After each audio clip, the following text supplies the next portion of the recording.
Welcome, Weirdlings. I'm Mary the KnittingDev, and today I am going to talk to you about my top 10 board games that are also made into phone apps. Small disclaimer before we get started. I only have an iPhone, which means my recommendations are confirmed on the iPhone, but are not confirmed on an Android. Sure, I probably could have researched Google Play and seen if they were on there, but I didn't. So Android users, if you don't have access to the game, I'm sorry. So I've played a lot of board games. Some of them good, some of them okay, and honestly, most of them pretty bad. But recently, a whole lot have been coming out, and it's like the board gaming companies finally know. Pay the programmers, get the good games. Especially the good artists. Pay the artists, pay the programmers, get the good games. Yeah, that's the way you do it. So when creating this list, I used a few criteria to make sure that they were ranked in a certain order. First and foremost, game speed. If the game is not as fast or faster than the original board game, then I don't feel like the program is doing well. You have so much you can do in a computer program or a phone program or whatever that you can't do on a board game.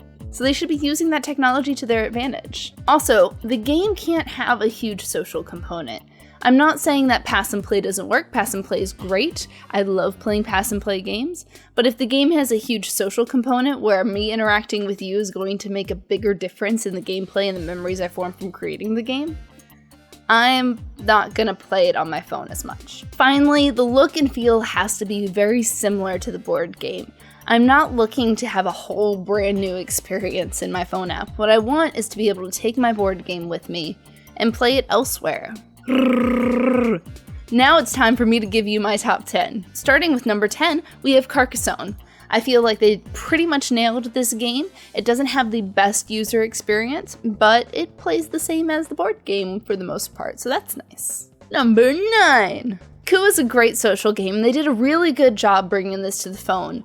Because it's a social game, I had to knock it down lower on the list.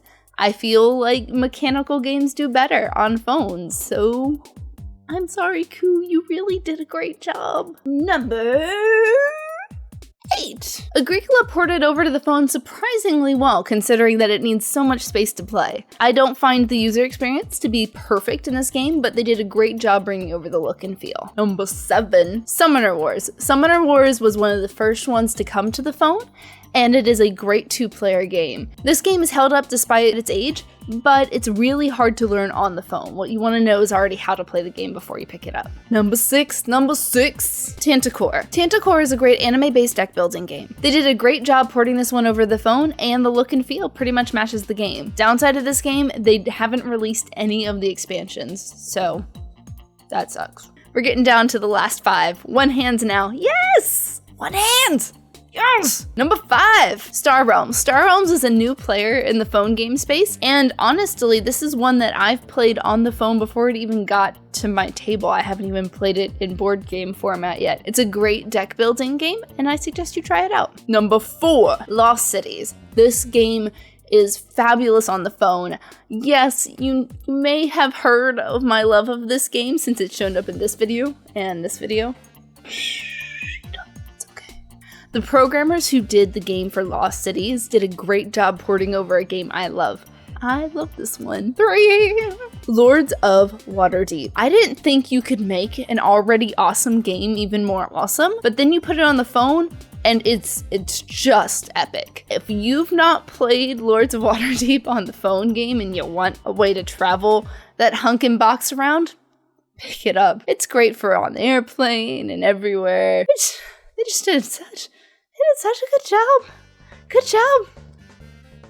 Number 2, I would be remiss without putting Pandemic on the list. This one's been ported into 16 different languages. Come on, folks. And it's just an awesome game. And finally, ooh, I get another one of these. No, you done? Okay, fine. No more drum roll. Number 1, Splendor. This one, okay, so I have a secret. I didn't like Splendor before the phone, and then I was going up to my family's, and I was on the airplane, I had my husband with me, and I was like, sure, give it a shot. And guess what?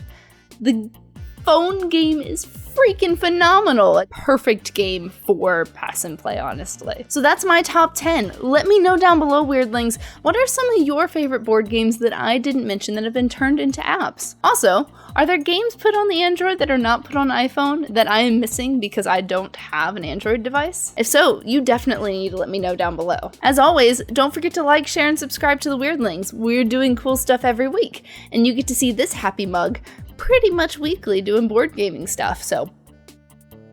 Is that a happy face? But this is. Alright, bye folks!